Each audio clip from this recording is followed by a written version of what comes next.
አርሰናሎች የነገውን ጨዋታ ማሸነፍ ግዴታቸው ነው። መድፈኞቹ አርሰናሎች በባለፉት ባደረጓቸው ሁለት የእንግሊዝ ፕሪሚየር ሊግ ጨዋታዎች ላይ በቦርንመዝና በማንቸስተር ሲቲ ከተሸነፉ በኋላ ነገ ምሽት በሜዳቸውና በደጋፊያቸው ፊት ኤምሬትስ ስታዲየም ላይ ኒውካስል ዩናይትድን የሚያስተናግዱ ይሆናል። በሳምንቱ አጋማሽ የፕሪሚየር ሊጉ የዋንጫ ተፎካካሪ ማንቸስተር ሲቲ ከሜዳው ውጪ በርንሌይን 1-0 በሆነ ውጤት ካሸነፈ በኋላ ለረጅም ወራት የፕሪሚየር ሊጉ የደረጃ ሰንጠረዥ መሪ ሆኖ የቆየውን አርሰናልን ወደ ሁለተኛ ደረጃ ዝቅ በማድረግ የፕሪሚየር ሊጉ የደረጃ ሰንጠረዥ የመሪነት ቦታን ተረክበዋል።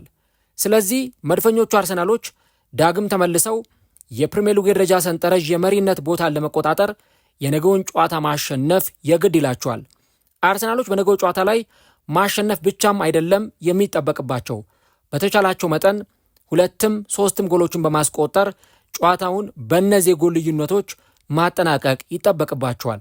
ምክንያቱም የውድድር ዓመቱ መጨረሻ ላይ ማንቸስተር ሲቲና አርሰናል በተመሳሳይ ነጥብ የውድድር ዘመኑን ቢያጠናቅቁ የጎል ልዩነት የዋንጫውን አሸናፊ የሚወስን ወሳኝ ጉዳይ ይሆናል። ስለዚህ አርሰናል በነገው ጨዋታ ላይ ጎሎችን በደንብ ማስቆጠር የሚጠበቅበት ቡድን ነው። በዚህ ጨዋታ ላይ አርቴታ ምን አይነት የጨዋታ አቀራረብን ሜዳ ላይ ሊያስመለክተን ይችላል? በባለፉት ጥቂት ጨዋታዎች ላይ ጥሩ ውጤትን ያላስመዘገበው ኒውካስል ዩናይትድስ በነገው ጨዋታ ላይ ምን አይነት ነገሮችን ቀይሮና አስተካክሎ ሜዳው ላይ ሲቀርብ ልንመለከት እንችላለን?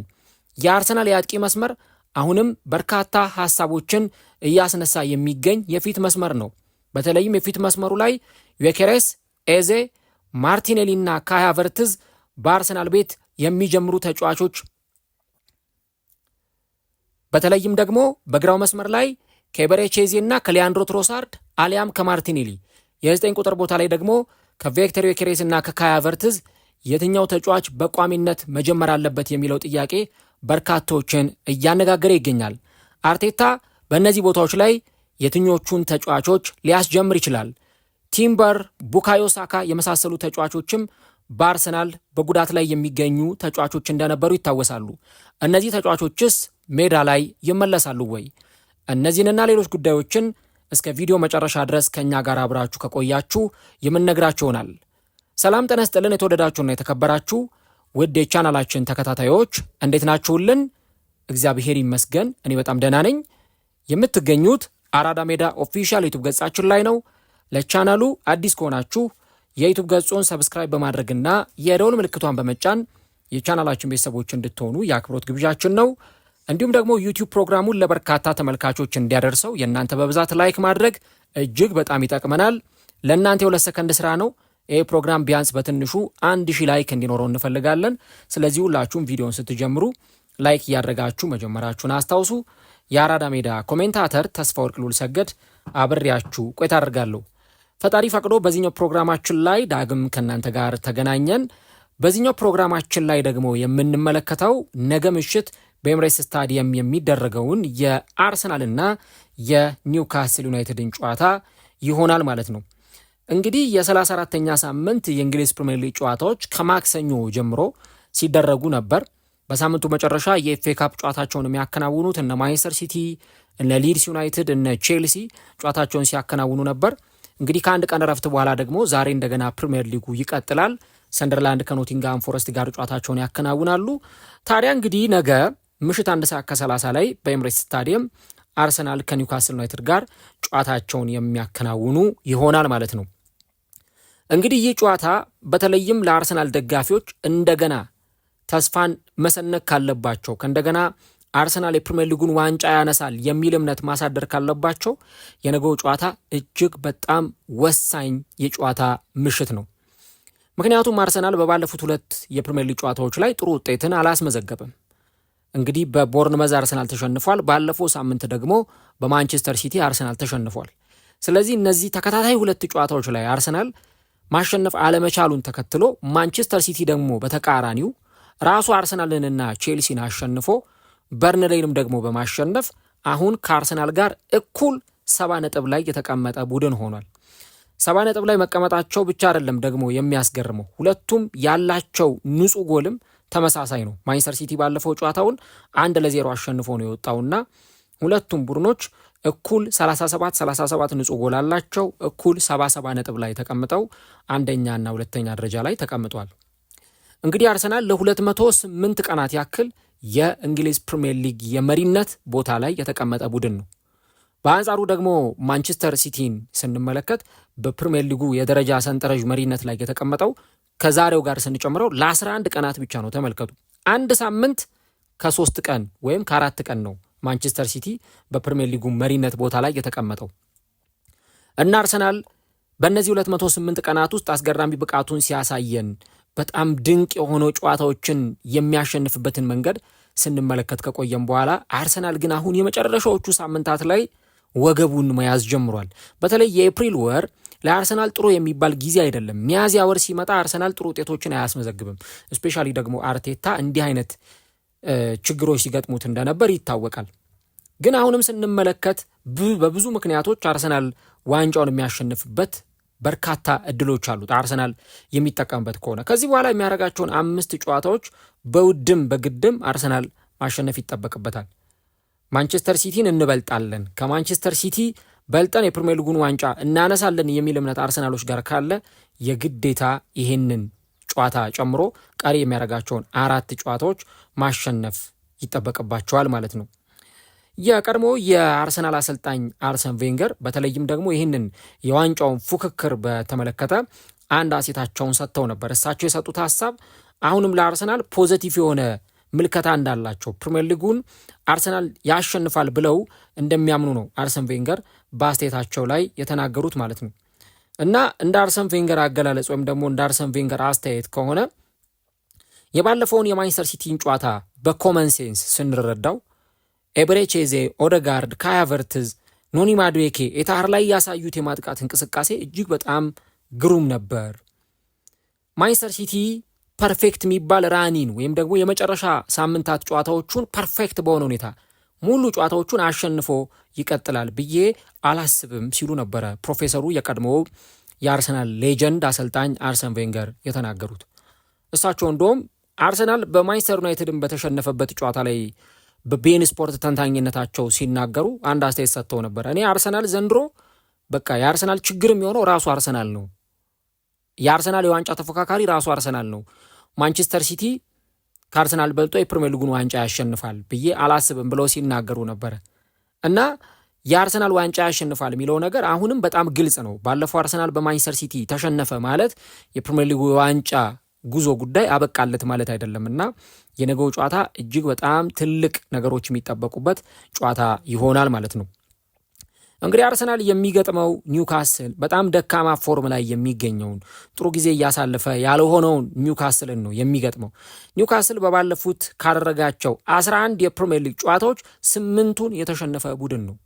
ለመጨረሻ ጊዜ ኒውካስል በፕሪሚየር ሊጉ ያሸነፈው ከአንድ ወር በፊት ቼልሲን ነው 1-0 በሆነ ውጤት። ከዛ በኋላ ባደረጋቸው ተከታታይ ጨዋታዎች ቡድኑ 3 ነጥብ እያገኘ አይደለም እና ከባለፈው ጥር ወር በኋላ የነበረውን የቡድኑን ፐርፎርማንስ እንመለከተው ቡድኑ በውጤት ረገድ አጣብቅኝ ውስጥ እየገባ ይገኛል። ስለ ኒውካስል ካነሳን እንደውም አሁን በቅርብ ጨዋታዎች ላይ የሚጮሁ ደጋፊዎችን እየተመለከትን ነው። ክለቡ ላይ ተቃውሞ የሚያሰሙ ደጋፊዎች እየተበራከቱ ይገኛሉ። ወዴት እየሄዳችሁ ነው? ምን ላይ ናችሁ? የሚሉ ጥያቄዎች የሚያነሱ ደጋፊዎች እየበዙ ነው። ኒውካስል አምና የዛሬ ዓመት በዚህ ሰዓት ቶፕ 4 ላይ የነበረ ቡድን ነው። ቻምፒየንስ ሊግ ለመግባት የተፎካከረ የነበረ ቡድን ነው። ዘንድሮ ግን 14ኛ ደረጃ ላይ ተቀምጧል በ42 ነጥብና በ3 የጎል ዕዳ። ባለፈውም በቦርንመዝ ተሸንፏል ባለፈው ሳምንት። ስለዚህ የነገውን ጨዋታ ሲያከናውን ምንም እንኳን ኒውካስል ጥሩ ፎርም ላይም ባይሆን ነገር ግን ለማሸነፍ ያንን መጥፎ ስሜት ለመቀየር በተከታታይ ጨዋታዎች ላይ ውጤት እያጡ የመጡበትን መንገድ ለማስተካከል ወደ ሜዳ ስለሚመጡ ጨዋታው ለአርሰናል ቀላል የሚባል ጨዋታ አይሆንም። ብዙ ጊዜ እንደምታውቁት አርሰናልና ኒውካስል ሲጫወቱ የሆነ የደርቢ አይነት ስሜት አለው ጨዋታው። አምና 4 ጊዜ ተገናኝተው 3ቱን ኒውካስልን ያሸነፈው። ካራቦ ካፕ ላይ በደርሶ መልስ፣ ፕሪሚየር ሊግ ላይም በሜዳቸው ኒውካስሎች አርሰናልን አሸንፈዋል። አርሰናል ሜዳው ላይ ኤምሬትስ ላይ በተደረገው ጨዋታ ነው ዴክላን ራይስ ባስቆጠራት በጣም ምርጥ ጎል ኒውካስልን አሸንፎ ጨዋታውን ያጠናቀቀው። ዘንድሮ ራሱ ታስታውሳላችሁ አርሰናል ከኒውካስል ዩናይትድ ጋር ሲጫወቱ በጣም ለአርሰናሎች ፈታኝ ነበረ።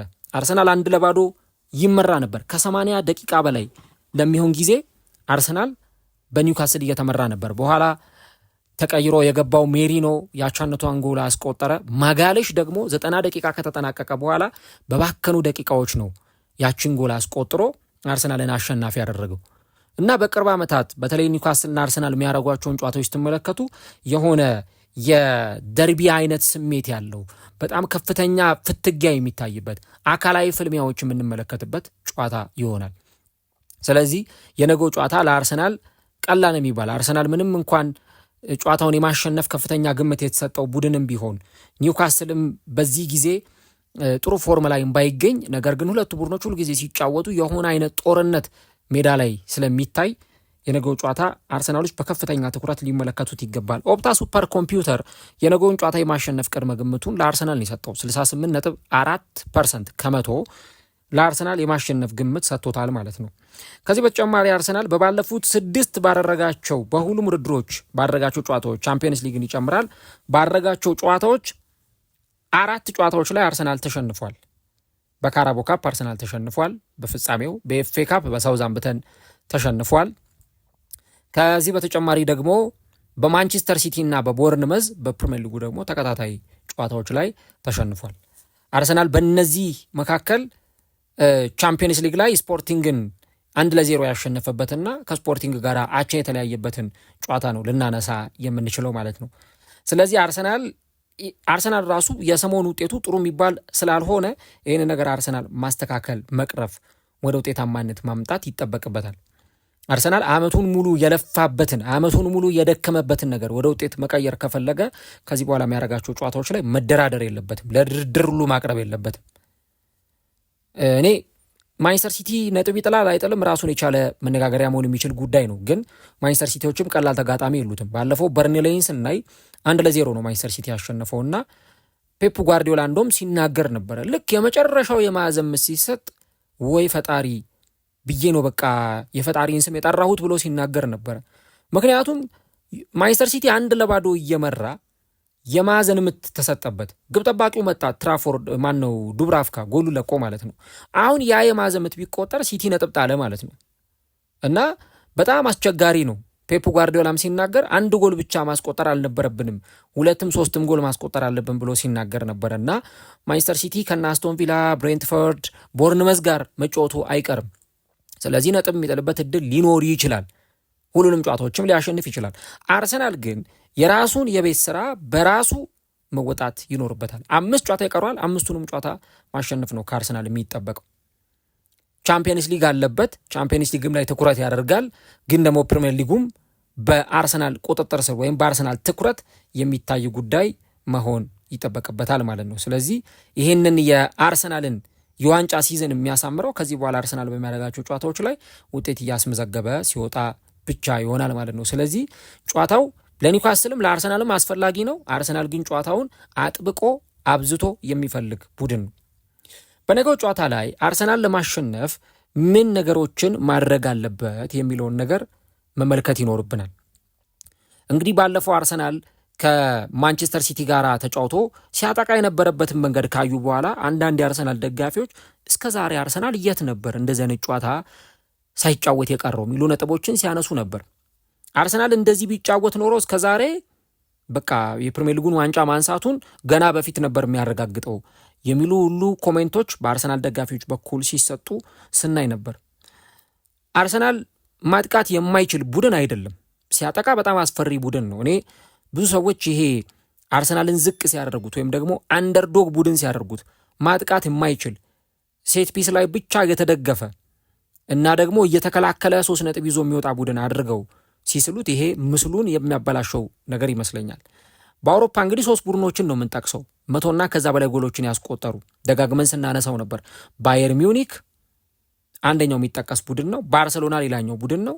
አርሰናልን ነው የምናነሳው እና አርሰናል ዘንድሮ እኮ ስንት ጨዋታዎችን እያወረረ እያጠቃ ያሸነፋቸው ጨዋታዎች አሉ። ቶተናምን በደርሶ መልስ 8 ጎል አስቆጥሮበታል። 4-1 በሆነ ውጤት አስቶን ቪላን 4-1 በሆነ ውጤት አሸንፏል። ኤቨርተንን ባለፈው እነ ማክስ ዳውማን ባለቀ ሰዓት ባስቆጠሩት ጎል 2-0 ኤቨርተንን አሸንፎ ወጥቷል። ሌሎች ጨዋታዎችንም ማንሳት እንችላለን እና አርሰናል እያጠቃ የሚጫወት ጎሎችን የሚያስቆጥር ቡድን ነው። ግን አርቴታ የሚመርጠው ጌም ፕላን ነው አንዱ አርሰናል መከላከሉም ላይ ትኩረት አድርጎ እንዲሰራ ለአርቴታ እድል የሰጠው ጉዳይ የነበረው። አሁን ግን መከላከሉ እንዳለ ሆኖ አርሰናል ማጥቃት ይኖርበታል። ከመጀመሪያው የጨዋታው ደቂቃ አንስቶ አርሰናል ጎል የሚያስቆጥር ከመጀመሪያው የጨዋታ ደቂቃ አንስቶ አርሰናል ተደጋጋሚ ጊዜ ወደ ተጋጣሚው ቡድን ወደ ተጋጣሚው ፋይናል ሰርድ የሚደርስ ቡድን መሆን አለበት። እኔ እስከዛሬ ድረስ ካየኋቸው አርሰናሎች በተለይ በአርቴታ ስር ካየኋቸው አርሰናሎች የትኛው አርሰናል ነው የሚመች ብላችሁ ብትጠይቁኝ 2022-23 እና 23-24 ላይ የነበረው አርሰናል በጣም የኔ ፌቨራይቱ ቡድን ነው። እንደዚህ በጣም ስኳዱ እንኳን ዴብዝ ባይኖረው ለእኔ በጣም ምርጦ አርሰናል የነበረው የዛን ጊዜ ነው። አርሰናል ተጋጣሚውን ቀድሞ ነው የሚጨርሰው። በ20 ደቂቃ በ30 ደቂቃ 2-3 ጎል ያስቆጥርና ከዛ በኋላ ጨዋታውን ማኔጅ ያደርጋል። ሲፈልግ ተጨማሪ ጎሎችን አስቆጥሮ ይወጣል። እነ ዌስትሃም ላይ 4-5 ጎል ሲያስቆጥር፣ እነ ሼፊልድ ላይ ተመሳሳይ ነው ጎሎችን ሲያስቆጥር፣ ቼልሲን 5-0 ሲያሸንፍ ሁሉ ተመልክተናል አርሰናል። ስለዚህ የጎል ማስቆጠር ማሽን የሆኑ ተጫዋቾቹ አይደክሜ ናቸው። ከጨዋታው የመጀመሪያ ደቂቃ ጀምሮ ማጥቃት የሚያሳዩ ናቸው። አሁን ግን የዘንድሮ የአርቴታ ጌም ፕላን አንዳንድ ጨዋታዎች ላይ ተጫዋቾቹ ኤክስትራ ጉልበት ማጥቃት ላይ እንዳያወጡ የማድረግ እቅድ ይሁን ወይ ደግሞ በመከላከሉ ረገድ ተጠቅመን ጎል እናስቆጥራለን በሚል እሳቤ ይሁን እሱ ሌላ አከራካሪ ጉዳይም ቢሆን፣ ነገር ግን አርሰናል ያንን የሚያስፈራውን ማጥቃት አንዳንድ ጨዋታዎች ላይ ሲያሳየን አልተመለከትንም። አሁን ግን ያንን አርሰናል ማየት ይኖርብናል። ለምሳሌ አንድ ጨዋታ እንደ ማስተርፒስ ወይም እንደ ማሳያ አድርገን ብንወስድ አርሰናል ብራይተንን ያሸነፈበትን ጨዋታ ማስታወስ በቂ ነው። አሜክስ ስታዲየም ላይ ሄዶ ያሸነፈውን ጨዋታ ማለት ነው። በዛ ጨዋታ ላይ አርሰናል ማጥቃቱ በቃ እዚህ ግባ የሚባል አልነበረም። ይሄ ልብ የሚሞላ ተደጋጋሚ ጊዜ ወደ ተጋጣሚው ቡድን እየሄደ የሚያጠቃ ሙከራዎችን የሚያደርግ ተጋጣሚው ብራይተንን የሚያስጨንቅ የተከላካይ መስመር ተጫዋቾቹን የሚፈትን ቡድን አላየንም። ይልቁንም ደግሞ አርሰናል መከላከሉ በጣም ጥብቅ ነበረ፣ ሶሊድ ነበር። አለት የሆኑ የተከላካይ መስመር ተጫዋቾቹ ሌሎቹም ተጫዋቾች የአርሰናልን መከላከል ጠንካራ አድርገውት ነበር ያመሹት እና በዛ ጨዋታ ላይ ብዙዎቻችን እናስታውሳለን። ገና በጊዜ ቡካዮ ሳካ ለአርሰናል 1 ጎል አስቆጠረ። ያቺ ጎል የተቆጠራችው አርሊ ነበረች። ገና በ9ኛው ደቂቃ ነው ሳካ ያስቆጠረው። ከዛ በኋላ ጭራሽ አርሰናል ምንም በቃ ማጥቃቱ ላይ ደክሞ ነበረ። አርሰናል በዛ ጨዋታ 2 ኢላማውን የጠበቀ ሙከራ አደረገ። አንዱን ወደ ጎልነት ቀይሮ ወጣ። 7 ሙከራ ነበር የሞከረው። ብራይተኖች 11 ሙከራ ነበር እዛ ጨዋታ ላይ የሞከሩትና እንደውም ፋቢያን ሃርዝለር የብራይተኑ አሰልጣኝ አርሰናሎች እግር ኳስ አይደለም ሲጫወቱ የነበሩት፣ በእንዲህ አይነት መንገድ እገተጫወትኩ ውጤት ማመጣ አሰልጣኝ አይደለሁም እና እንዴት አንድ ግብ ጠባቂ እንደዚህ ሰዓት ይገላሉ ሁሉ እያለ እነ ዳቪድ ራያን ተጫዋቾቹን ሁሉ ሲተች ነበር የብራይተኑ አሰልጣኝና አርሰናል ደግሞ እንዲህ እየተከላከለም የሚጫወት ቡድን በመሆኑ ምክንያት መከላከሉና ማጥቃቱን ደግሞ ባላንስ ማድረግ አለበት የሚሉ ነጥቦች ሲነሱ ነበር። አሁን ግን ከዚህ በኋላ ያሉትን ጨዋታዎች ተከላክሎ ብቻ በመውጣት ማሸነፍ የማይቻልባቸው ጨዋታዎች ናቸው ያሉት። የግድ ማጥቃት፣ የአርሰናልን ፕሬዠር፣ የአርሰናልን ከመጀመሪያው ደቂቃ ጀምሮ ያልተቋረጠ ማጥቃት፣ ስሩቦሎችን፣ ሰንጣቂ ኳሶችን ማየት አለብን እንጂ ልክ እንደዛኛው እንደ ብራይተኑ ጨዋታ ወይ ደግሞ አርቴታ እንደ ካራቦ ካፕ የማንቸስተር ሲቲ ጨዋታ አይነት የጌም ፕላን ይዞ የሚገባ ከሆነ ጎል ለማስቆጠር በጣም ሊቸገር ይችላል። ስለዚህ ማጥቃቱ በጣም የተሳለጠ መሆን አለበት። ከዛ ደግሞ ስለ መከላከሉም ስናነሳ በኒውካስል ዩናይትድ በኩል ጥሩ ጎል አስቆጣሪ ተጫዋቾች አሉ። እንደውም በባለፈው ብሩኖ ጊማሬሽ በጉዳት ምክንያት ረጅም ጊዜ ከሜዳ ርቆ ነበርና ባለፈው አሰልጣኙ ቀይሮ ነበረ ተጫዋቹን ያስገባው። ቮልተማደ ተጠባባቂ ወንበር ላይ ነበር። እንዲህ አይነት ተጫዋቾች በቋሚነት አልጀመሩም፣ ግን ቀጣዩ ጨዋታ ላይ በእርግጠኝነት አሰልጣኙ እነዚህን ተጫዋቾች ይጠቀምባቸዋል ተብሎ ይጠበቃልና በተለይ ደግሞ አርሰናል መከላከሉም በደንብ ትኩረት የሚደረግበት ጨዋታ መሆን ይኖርበታል። ለምን ፈጣንና ጉልበተኛ ተጫዋቾች ያሉበት ቡድን ነው። ለምሳሌ ቡድኖ ጊማሬሽ መሃል ሜዳው ላይ የአርሰናልን ተጫዋቾች እነ ዴክላን ራይስን እነ ማርቲን ዙቢሜንዲን የመፈተን አቅሙ እጅግ በጣም በጣም ከፍተኛ ነው። በተለይ ይህ ተጫዋች በሚኖርበት ጊዜ የኒውካስል የመሃል ሜዳ በጣም ጠንካራ የመሆን እድል ይኖረዋል። ስለዚህ ብሩኖ ጊማሬሽ በነገው ጨዋታ ላይ ፊት የሚሆን ከሆነ በኒውካስል ዩናይትድ በኩል በቋሚነት የሚጀምር ተጫዋች ስለሚሆን የግድ አርሰናሎች መሃል ሜዳውን በልጠው መገኘት አለባቸው። እሱ ብቻ አይደለም፣ ሳንድሮ ቶናሊም ደግሞ እዚህ ቡድን ውስጥ የሚገኝ ተጫዋች ነው። ቶናሊም በጣም ጠንካራ ተጫዋች ነው እና እነዚህን ነገሮች ማንሳት ያስፈልጋል። የኒውካስል የተከላካይ መስመር ምናልባትም ደግሞ አርሰናል ይህን የተከላካይ መስመር ለመስበርና ለመግባት ብዙ አይነት አማራጮችን መጠቀም አለበት። ለምሳሌ እነ ቲኖ ሊቭራሜንቶ፣ ሉዊስ ሆል፣ ሰቨን ቦትማን፣ እነ ዳንበርን የመሳሰሉ ግዙፍ የተከላካይ መስመር ተጫዋቾች ናቸው እዚህ ቡድን ውስጥ ያሉት። ስለዚህ የተከላካይ መስመር ለመስበር አርሰናል ብዙ የጎል ዕድሎችን መጠቀም አለበት። እኔ ሴት ፒስ እንደውም ካስፈለገ እዚህ ሳይት ላይ ነው በጣም የሚያስፈልገው። አርሰናል ሴት ፒስ ከረሳ በጣም ቆይቷል። በቅርብ ጨዋታዎች ላይ እንደተመለከተ ነው አርሰናል ሴት ፒሶችን ሲያስቆጥር አላየንም። እኔ ምናልባት መጨረሻ ጊዜ ማስታውሰው ከቼልሲ ጋር በተደረገው ጨዋታ አርሰናል ሴት ፒስ ሲያስቆጥር ነው። ከዛ በተጨማሪ ግን እንደው ሴት ፒስ አርሰናል ይሄ ያንን አስፈሪነቱን እያየን አይደለም በቅርብ ጨዋታዎች ላይ እንዳየ ነው። ስለዚህ ያንን የሴት ፒስ አቅሙን አርሰናል ድጋሚ ማጎልበት፣ ሴት ፒስ ላይ በደንብ ደግሞ ጠንክረው መስራት ይኖርባቸዋል። አንዱ የኒውካስልን ጎል ለመስበር እንዲህ አይነት ነገሮችን ሊጠቀሙ ይችላሉ። የባለፈው የመጀመሪያው ዙር ጨዋታም ሲደረግና አርሰናል 2-1 ሲያሸንፍ የማጋሌሽን ጎል ስንመለከት በግንባር የተገጨ ኳስ ነው አርሰናሎች ማስቆጠር የቻሉትና ለዚህ ጨዋታ በደንብ አርሰናሎች በመከላከሉም በማጥቃቱም ረገድ ዝግጁ መሆን ይጠበቅባቸዋል። እኔ ሌላው ከአርሰናል ነገ መመልከት ይኖርብናል ብዬ የማስበው አርሰናል በትክክል ዋንጫውን እንደሚፈልገው ሜዳ ላይ ማሳየት አለበት። ይሄ የግዴታ ነው። እስካሁን ድረስ በተለይ በቅርብ ጨዋታዎች ላይ ያየነው ይሄ በቦርንመዙ ጨዋታ ላይ ያየነው አጨዋወት በተለይ ለእኔ በጣም ከባድ ነው። አርሰናል እንዲህ አይነት አጨዋወት እየተጫወተ ለዋንጫ የሚጫወት ቡድን ነው ለማለት ይከብዳል። በቃ ለዋንጫ የሚጫወት ቡድን የትኛው ነው? አሁን ማንቸስተር ሲቲ የቅርብ ጊዜ ፐርፎርማንሱን ብታዩ በርንሌን ያሸነፈበትን ከአርሰናል ጋር የተጫወተውን ቼልሲን ያሸነፈበትን አጨዋወት ብታዩ በትክክል ማንቸስተር ሲቲ ለዋንጫው ፍላጎት ያለው በቃ እያመረረ ቡድን ዋንጫውን ምርር አድርጎ እያሰበ ያለ ቡድን መሆኑን ያሳየናል። ፔፕ እኮ ሲበሳጭ ነበር ባለፈው የበርንሌው ጨዋታ ላይ እጁን ሲያወራጭ ሲናደድ ምን ሲል ነበር? አንድ ጎል መግባቱ አሰልጣኙ ሰላም አልሰጠውም። እንደውም በጣም ተበሳጭቶ ነበር አሰልጣኙ ከጨዋታም በኋላ እንደተናገረውና እንደተመለከትነው ማለት ነው። በአርሰናሎች በኩል ደግሞ በተለይ ደጋፊዎቹ ጋር ስንመለከት የሆነ አይነት ጭንቀት፣ የሆነ አይነት ነርቨስ የመሆን ፕሬዠር ውስጥ የመግባት ጫና ውስጥ የመግባት አይነት ሁኔታዎችን በአርሰናል በኩል እንመለከታለን። ለዚህ ደግሞ ማሳያው የበርንሌው ተጫዋች ታይለር አዳምስ የተናገረውን ነገር ማስታወስ በቂ ነው። እንግዲህ ባለፈው የፋሲካ ዋዜማ ቅዳሜ ዕለት አርሰናል ከቦርንመዝ ተጫውቶ 2-1 ተሸንፎ ነበር እና ታይለር አዳምስ የቦርንመዙ ተጫዋች አንድ አስተያየት ሰጥቶ ነበረ። በተለይ ያ ጨዋታ ምን ያህል ፕሬዠር እንደነበረው እና ይህ ሰው ሲናገር ከጨዋታው በፊት የነበረን አንድ ሀሳብ ምንድን ነው? በቃ በአርሰናሎች ጫማ ውስጥ ራሳችንን አስገብተን ፕሬዠሩን ማየት አለብን የሚል ሀሳብ ስናነሳ ነበር ብሎ ተናግሯል። እና ሜዳውን ስንመለከት የአርሰናል ደጋፊዎች ጋር የሆነ ነርቪ የመሆን የመጨናነቅ አይነት ነገር አለ። ደጋፊዎቹ በጣም በዛ መንገድ ፕሬዠር ውስጥ ቡድኑ እንዳለ ያውቃሉ ብሎ ሲናገር ነበረና አርሰናል ጫና ውስጥ ሆኖ እንደሚጫወት ግልጽ ነው። ጫና እያለበት ነው ቀሪዎቹን 5 ጨዋታዎች የሚያከናውነው። ለምን ከዚህ በኋላ አንድ ጨዋታ ነጥብ መጣል ማለት ወይ አንድ ጨዋታ መሸነፍ ማለት አርሰናል ከፕሪሚየር ሊጉ ዋንጫ እያፈገፈገ እንዲመጣና ማንቸስተር ሲቲ የበለጠ ወደ ዋንጫው እንዲጠጋ የሚያደርግ ይሆናል። እዚህ ሰዓት ላይ ነው ቡድኖች የዋንጫ ማንነታቸውን እንዲያሳዩ የሚጠበቅባቸው። አንድ ቡድን የዋንጫ ቡድን ነው ሲባል ለማጥቃት ረሃብ ይኖረዋል፣ ለማጥቃት ጉጉት ይኖረዋል። መከላከሉ በጣም ጠንካራ ነው፣ ሶሊድ ነው። ስህተቶችን አቮይድ የሚያደርግ ቡድን ነው። የሚያገኛቸውን የጎል ዕድሎች በአግባቡ ይጠቀማል። ያንን ነው በደንብ የምናየው። ዋንጫ ቡድን እንዲህ አይነት ሜንታሊቲ እንዲህ አይነት ካራክተር ያለው ነው።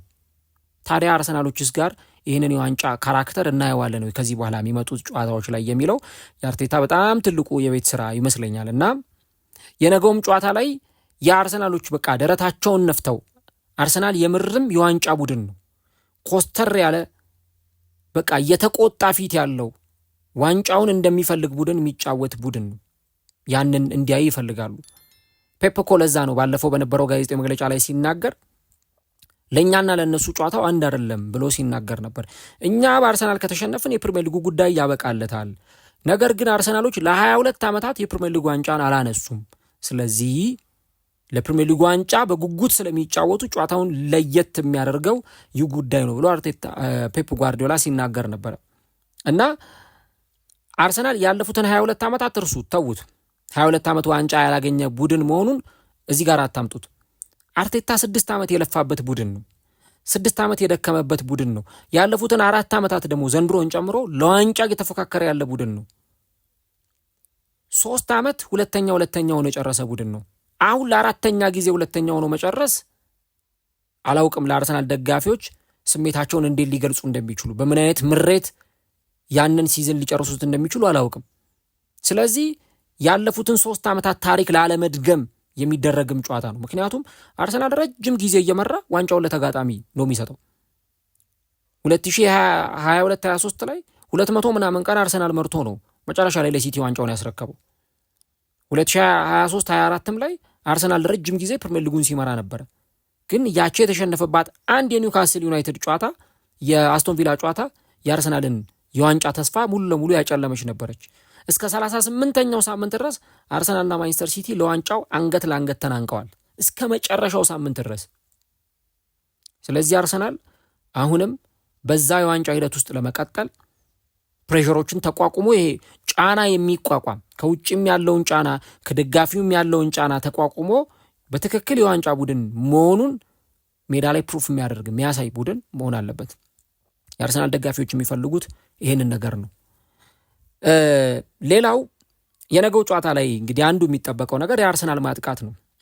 ባለፈው አርቴታ ከማንቸስተር ሲቲ ጋር ተጫውቶ ከተሸነፈ በኋላ ልዩነቱ የነበረው ሁለቱ ሳጥኖች ውስጥ ነው ብሎ ሲናገር ነበር። ስም አልተናገረም። እንደውም ጋዜጠኞች ሃቨርትዝን ለማለት ፈልገ ነው ኤዜን ለማለት ፈልገ ነው ብሎ ሲጠይቁት አይ እኔ ማንንም ማለት ፈልጌ አይደለም፣ ግን ቦክሱ ላይ የነበረው ልዩነትና አጨራረስ ነው የጨዋታውን ውጤት የወሰነው ብሎ ሲናገር ነበር። አርቴታ ለማለት የፈለገው ነገር ኮምፕሊኬትድ አይደለም፣ በቃ ግልጽ አማርኛ ነው። አርቴታ ያለውን ነገር ስንረዳው አርቴታ በግልጽ ቋንቋ ነው ሀሳቡን የተናገረው። ማንቸስተር ሲቲዎች ያገኙትን የግብ ዕድል በአግባቡ ነው የተጠቀሙት። ለምሳሌ ራያን ቸርኪ ኳስ አገኘ አስቆጠረ፣ ሃላንድ አገኘ አስቆጠረ። አርሰናል ግን ስንት የግብ ዕድሎችን ነበር ያገኘው? ከሃቨርትዝ ከግብ ጠባቂ ጋር ተገናኝቶ ዶናሩማ ኳስ መልሶበታል። ኤብሬቼዜ የግብ ብረት መልሶበታል። መጨረሻው ደቂቃ ላይ አርቴታ እኮ እንደዛ በጉልበቱ የተንበረከከው ከሃቨርትዝ ያንን ኳስ ስለሳተው ነው። በግንባር የገጨው ኳስ ለጥቂት በቃ ኳሷ ትንሽ ዝቅ ብትል ኳሱ ተቆጥሮ ነበረ፣ ያለቀለት ነበር። ግን ያ ዕድል አመለጣቸው አርሰናሎች። የዋንጫ ቡድን ስትሆን አንድም ዕድል አግኝ ሁለትም ዕድል አግኝ፣ ያገኘሃትን ዕድል ተጠቅመ ጨዋታውን መጨረስ አለብህ። ለምሳሌ ባለፈው በርንሌ ከማንቸስተር ሲቲ ሲጫወቱ ባለሳሳት ማንቸስተር ሲቲ ወደ 29 ሙከራ ሞክሯል። ከ29ኙ ግን ኢላማውን የጠበቀው ምን ያክል ነው? ከዛ ማንቸስተር ሲቲ የቱን አስቆጠረ? በዛ ጨዋታ ላይ ዱብራፍካ ምርጥ ብቃቱን አሳይቷል። የበርንሌው ግብ ጠባቂ ብዙ ኳሶችን ሲያወጣ ነበር። ግን ያችን አንድ ወርቃማ ዕድል ሃላንድ አገኘ፣ ከግብ ጠባቂ ጋር ተገናኘ፣ አስቆጠረ። በቃ ትክክለኛ የዋንጫ ቡድን እንዲህ አይነት ካራክተር ነው ያለው። 30ም ሞክር፣ 15ም ሞክር፣ 5ም ሞክር፣ 3ም ሞክር፣ ያገኛትን ዕድል ተጠቅመ ጎል ማስቆጠር አለብህ። የሰሞኑ የአርሰናል ማጥቃት ደግሞ ጥያቄ የሚነሳበት ሆኗል። የካራቦ ካፕ ፍጻሜ ላይ ኤፍኤ ካፕ ከሳውዛምፕተን ጋር፣ ስፖርቲንግ ሁለቱ የደርሶ መልስ ጨዋታዎች፣ ከዛ ደግሞ በቦርንመዝ የተሸነፈበት ጨዋታ፣ የባለፈው የማንቸስተር ሲቲ ጌም የአርሰናል ማጥቃት ጥያቄ የሚነሳበት እንዲሆን አድርጓል። አሁን አሰልጣኝ ሚኬል አርቴታ የትኞቹን ተጫዋቾች የፊት መስመር ላይ ያሰልፋል ነው ትልቁ ጥያቄ። እኔ ሳካ ቢኖር በዚህ ሰዓት ለአርሰናል በጣም ጥሩ ነው፣ ግን የነገው ጨዋታ ላይ የሚሰለፍ አይመስለኝም። አርቴታ በኋላ ጋዜጣዊ መግለጫ ስለሚሰጥ እንሰማዋለን ምን እንደሚል። ግን የነገው ጨዋታ ላይ አይሰለፍም ቡካዮ ሳካ። ያው አገግሞ ተመልሷል፣ ግን ሪስክ መውሰድ አይፈልግም ነው የተባለው። አርሰናል ሪስክ መውሰድ ስለማይፈልግ ተጫዋቹን በዚህ ጨዋታ ላይ ማሰለፍ ለቀጣዮቹ ጨዋታዎች በደንብ አገግሞ ፊት ሆኖ እንዳይመጣ ስለሚያደርገው ሳካ በነገው ጨዋታ ላይ አይኖርም ተብሏል። ስለዚህ አርቴታ ማንን ይጠቀማል ነው? ማድዌኬን ያስጀምራል?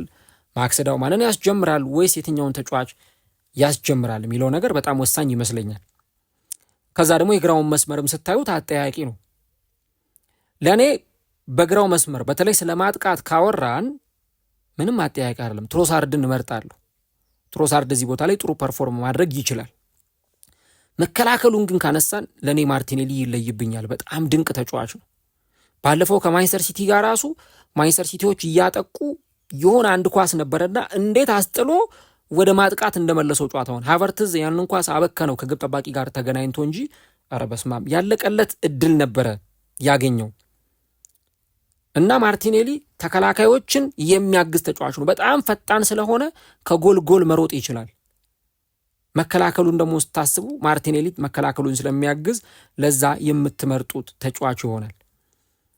ኤዜን ደግሞ በቅርብ ጨዋታዎች አሁን ባለፈው ከሲቲ ጋር ኤዜን አይተናል። ኤዜ በጣም ጥሩ ነው። ክሬቲቪቲው፣ የሚያቀብላቸው ኳሶች፣ ሎንግ ቦሎቹ፣ የሚሞክራቸው ሙከራዎች ስታዩ ጥሩ ነው። እና እስቲ እናንተ ምርጫ ማንን ትመርጣላችሁ? ኤዜ ይሻላል፣ ትሮሳርድ ይሻላል፣ ማርቲኔሊ ይሻላል የሚለውን ኮሜንት ላይ ሀሳቦቻችሁን አስቀምጡልን። እዚህ ቦታ ላይ ግን አርቴታ የሚወስነው ውሳኔ ይጠበቃል። ሌላው ከነዚህ ተጫዋቾች ባሻገር ወይም እነዚህ ተጫዋቾች ካሉበት እኔ አርቴታ ለነገው ጨዋታ ኤዜን ቢሞክረው የሚል ስሜት አለኝ። በተለይ ኦደጋርድ የሚሰለፍ ከሆነ ለምን ባለፈው ጥሩ ነበረው። ኦደጋርድና ኤዜ ጋር የነበረው ኮምቢኔሽን መተያየታቸው በጣም ጥሩ ነበርና በተለይ አርቴታ የሁለቱን ተጫዋቾች ኬሚስትሪ ለማግኘት ነገም ኤዜን እዛ ቦታ ላይ ቢሞክረውና ቢያየው በጣም ጥሩ ነው ብዬ አስባለሁ። ካልሆነ ግን ትሮሳርድን አስጀምሮ ከዛ በኋላ ማርቲኔሊን ደግሞ ቀይሮ ማስገባት የሚችልባቸውን አማራጮች ሊፈጥር ይችላል ማለት ነው። ስለዚህ ይህንን እንመለከታለን። የፊት መስመር ወይም ደግሞ የ9 ቁጥር ቦታ ላይ ግን ያው የሆኑ አጠያቂ ነገሮች መኖራቸው አይቀርም። ማን ይጀምር? ካይ ሃቨርትዝ ይጀምር ወይስ ቪክተር ዮኬሬስ ይጀምር የሚለው ነገር በጣም ትልቁ መታየት ያለበት ጉዳይ ይመስለኛል። እንግዲህ ይሄ ተጫዋች በአርቴታ ስር ወደ ከ30 ጊዜ በላይ ባለሳሳት ወደ 36 ጊዜ በቋሚነት የጀመረ ተጫዋች ነው። የ9 ቁጥር ተጫዋች ሆኖ ማለት ነው።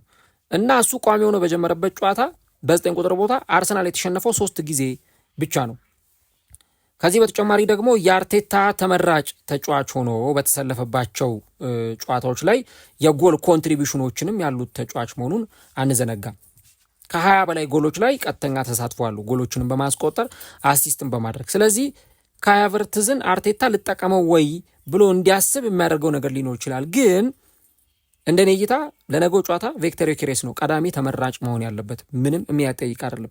ቪክተር ዮኬሬስ በተለይ ባለፈው ራሱ ከማንቸስተር ሲቲ ጋር በተደረገው ጨዋታ ኦልሞስት ጨዋታው ሊያልቅ ሲል ነው አርቴታ ራሱ ቀይሮ ያስገባው እንጂ ተጫዋቹን በቋሚነት ቢያስጀምረው ወይ ደግሞ ቶሎ ብሎ ቢያስገባው ኖሮ አርቴታ 60ኛው 65ኛው ደቂቃ ላይ ቢያስገባው ተጫዋቹ ተጽዕኖ ፈጣሪነቱን በደንብ ሜዳ ላይ የምንመለከትበት እድል ይኖር ነበረ።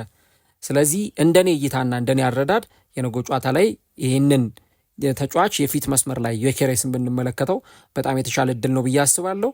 የነ ራይስ፣ ዙቢሜንዲ፣ ማርቲን ኦዴጋርድ የጎል ፈጠራ በጣም የተሻለ የሚሆንበት እድል ይኖራል። ስለዚህ ነገ በተለይ ከኦዴጋርድ በጣም ብዙ ይጠበቃል። በባለፈው በጣም በብዙ ነገሮቹ ኦዴጋርድ አንደኛ ነበር ማለት ይቻላል። ቁልፍ የሆኑ ኳሶችን በማቀበል የተሳኩ ኳሶችን በማቀበል የግብ ዕድሎችን በመፍጠር ረገድ የተሳካለት ተጫዋች ነበረና የነገውም ጨዋታ ላይ የኦዴጋርድ ልዩነት ፈጣሪነት የሚጠበቅ ጉዳይ ነው የሚሆነው። አርሰናል ቢቻል ቀድሞ ጎሎችን አስቆጥሮ ከዛ በኋላ ጨዋታውን መግደል ቢችል የተሻለ ነው ብዬ አስባለሁ። ቀድሞ ጨዋታውን ቢጨርስ። ለምን ቀጣይ ደግሞ ሮብ የቻምፒየንስ ሊግ ጨዋታ አለበት ከአትሌቲኮ ማድሪድ ጋር ከ3 ቀን በኋላ። ስለዚህ ተጫዋቾችን እንዳይደክሙበት ቶሎ ሮቴት እያደረገ ለማቀያየር እንደዚህ አይነት አማራጮችን ቢጠቀም የተሻለ ነው ብዬ አስባለሁ። መከላከሉም ግን ትኩረት ማጣት የለበትም። የአርሰናል መከላከል በተለይ አርሰናል በመጀመሪያዎቹ ሳምንታት ያልተቆጠረበትን ጎል ነው አሁን በቅርብ ጨዋታዎች ላይ የተቆጠረበት ያለው እና እነ ጆይ ዊሎክ፣ እነ ኦሱላ፣ ኒክ ቮልተማደ፣ ዮሐኔ ዊሳ የመሳሰሉ ጎል ማስቆጠር የሚችሉ የኒውካስል ተጫዋቾች አሉና እነዚህ ተጫዋቾች ባሉበት የአርሰናል መከላከል ከትኩረቱ መዛነፍ የለበትም። የነ ማጋሌሽ፣ የነ ሳሊባ፣ ፒየሮ ሂንካፒየ መከላከል በጣም ጥሩ መሆን አለበት ብዬ አስባለሁና ይህን ነው የምንመለከተው።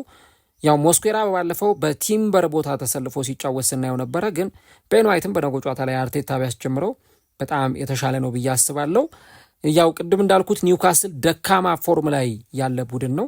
አርሰናሎች በስነልቦና ጠንካራ ሆነው ከቀረቡ ሜዳ ላይ በደንብ የተሻሉ ውጤቶችን ማስመዝገብ ይችላሉ ብዬ አስባለሁ። በተለይ በሜዳ ላይ ጠንካራ ሆነው በስነልቦና ረገድ ከቀረቡ ጨዋታውን እናሸንፋለን፣ ቀሪውን ጨዋታ አሸንፈን 5ቱንም ጨዋታ አሸንፈን የፕሪሚየር ሊጉ ሻምፒዮን እንሆናለን የሚል አይነት ስሜት ሊኖራቸው ይገባል። አንቶኒ ጎርደን ወደ ሜዳ ይመለሳል ተብሏል። ስለዚህ አርሰናል ተጫዋቾች በደንብ ይሄንን ተጫዋች በትኩረት ሊመለከቱት የሚገባ ተጫዋች ነው ማለት ነው። ኒውካስል ዩናይትድ እንግዲህ 14% ብቻ ነው በዚህ ጨዋታ ላይ የማሸነፍ ቅድመ ግምት የተሰጠው። አሰላለፋቸውን በግምታዊ አሰላለፍ ደረጃ ስንመለከት ዳቪድ ራያ፣ ቤን ዋይት፣ ሳሊባ፣ ማጋሌሽ፣ ሂንካፒዬ፣ ዙበሜንዲ፣ ዴክላን ራይስ፣ ኦደጋርድ፣ ኖኒ ማድዌኬ፣ ቪክተር ዩኬሬስ፣ ኤዜ አሊያም ማርቲኔሊ በግራ መስመር በኩል ደግሞ ማለት ነው በአርሰናል በኩል በቋሚነት ይጀምራሉ ተብሎ ይጠበቃል። በኒውካስል ዩናይትድ በኩል የቀድሞ የአርሰናል ግብ ጠባቂ አሮን ራምስዴል የቀድሞ ቡድኑን በመግጠም በቋሚነት ይሰለፋል ተብሎ ይጠበቃል። ኬራን ትሪፔ፣ ማሊክ ቲሃው፣ ዳን በርን እና ሉዊስ ሆል የተከላካይ መስመሩን የሚመሩ ተጫዋቾች ይሆናሉ። እነ ቶናሊ፣ ብሩኖ ጊማሬሽ፣ ዣኩብ ራምሴ መሀል ሜዳ ላይ የአሰልጣኙ ኤዲ ሆው ሊያሰልፏቸው የሚችሉ ተጫዋቾች ይሆናሉ ተብሎ ይጠበቃል።